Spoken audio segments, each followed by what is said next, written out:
मुख्यमंत्री देवेंद्र फडणवीस यांच्या पत्नी अमृता फडणवीस या त्यांच्या गाण्यांमुळे चर्चेत असतात.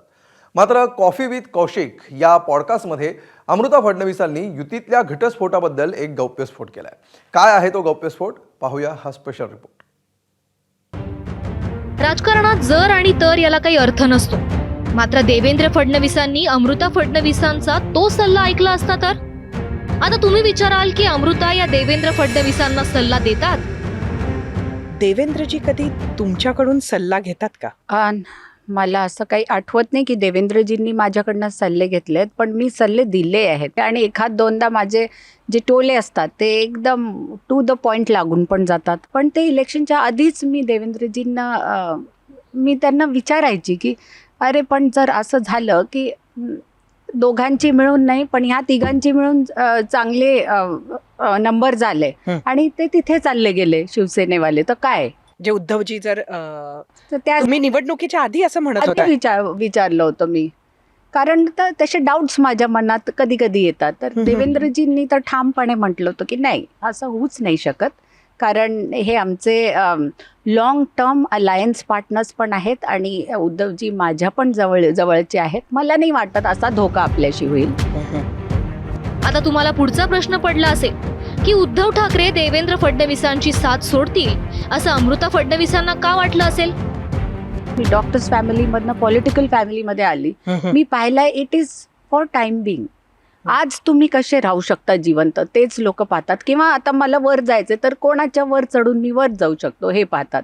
तर ते पाहून आणि ओव्हरऑल तेव्हाचे डायनेमिक्स पाहून माझ्या डोक्यात ते यायचं, म्हणून मी एक दोनदा देवेंद्रला म्हणून पण दाखवलं होतं. पण त्यांना माणुसकीवर विश्वास होता, विश्वास ठेवण्यावर विश्वास होता, तर त्याच्यामुळे त्यांचं मन म्हणजे भरकटलं नाही की अरे असं होऊ शकतं. पण नंतर काय झालं आपण सगळ्यांनी पाहिलं. एबीपी माझाच्या कार्यकारी संपादक सरिता कौशिक यांच्या कॉफी विथ कौशिक या पॉडकास्टमध्ये बोलताना अमृता फडणवीसांनी अनेक गोष्टींवर मनमोकळेपणानं भाष्य केलं. उद्धव ठाकरेंशी युती असतानाचे देवेंद्र फडणवीस आणि आता महायुतीमधले देवेंद्र फडणवीस, अमृता यांना नेमका काय फरक जाणवतोय त्यांच्याकडूनच ऐका. आता पाहिलं तर एक स्टेबल गव्हर्नमेंट आहे, बीजेपीला सपोर्ट आहे दोन्ही पार्टीजचा, आणि आता जे इम्प्लिमेंटेशन्स करू शकतात ते आपल्या पॉलिसीजचे ते मला वाटतं चांगल्या प्रकारे करू शकतात कम्पेअर्ड टू जी सिच्युएशन होती आधीच्या 10 वर्षांमध्ये.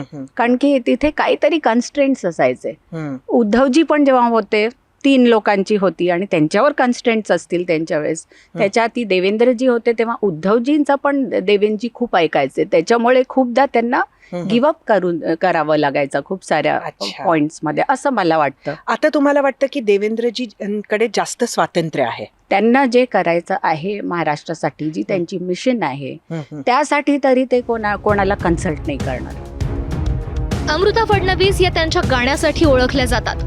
मात्र कॉफी विथ कौशिक कार्यक्रमात त्यांनी काही वेळासाठी कास्टिंग डिरेक्टरची भूमिका बजावली. तुम्ही खरं तर एक मुलाखत एकत्र केली होती. राज ठाकरे हे नाव ऐकून तुम्हाला काय वाटतं? राज ठाकरे एकदमच अग्रेसिव्ह आहेत आणि मी त्यांना पण म्हटलं असं वाटतं की पुढे आलो तुमच्या जेही पुढे आले त्यांना ते खाऊन टाकतील.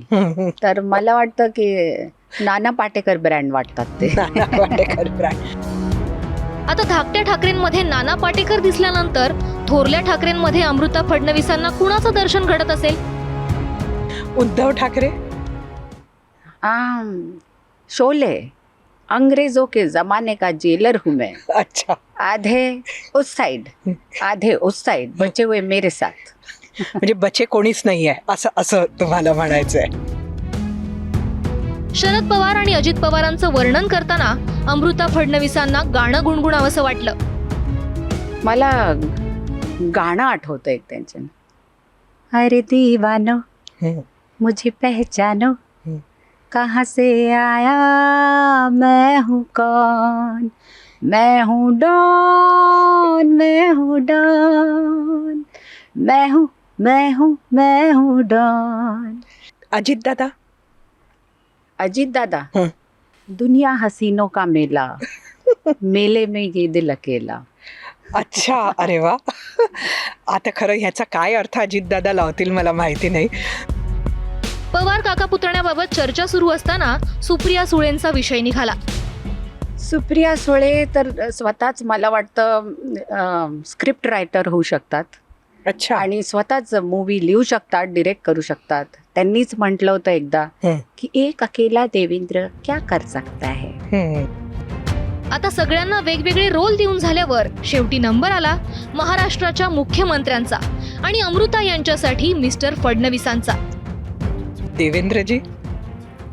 एक तो चित्रपट तुम्ही पाहिला नायक, त्यातले जे अनिल कपूर होते, ज्यांना अमरीश पुरीनी 1 डेज CM बनवलं, तशी त्यांच्यात ताकद आहे. तर त्यांनी ती ताकद कधी, म्हणजे ती इच्छाशक्ती, ती ती ऊर्जा ताकद, त्यांच्या त्या अनिल ऊर्जा आहे कपूरवाली. आणि ती हा. कधी कोणत्याही दबावाखाली ती जाऊ न द्यावी, हीच मला त्यांना एक विनंती करायची. 2019च्या निवडणुकांआधी अमृता फडणवीसांनी वर्तवलेली शक्यता खरी ठरली.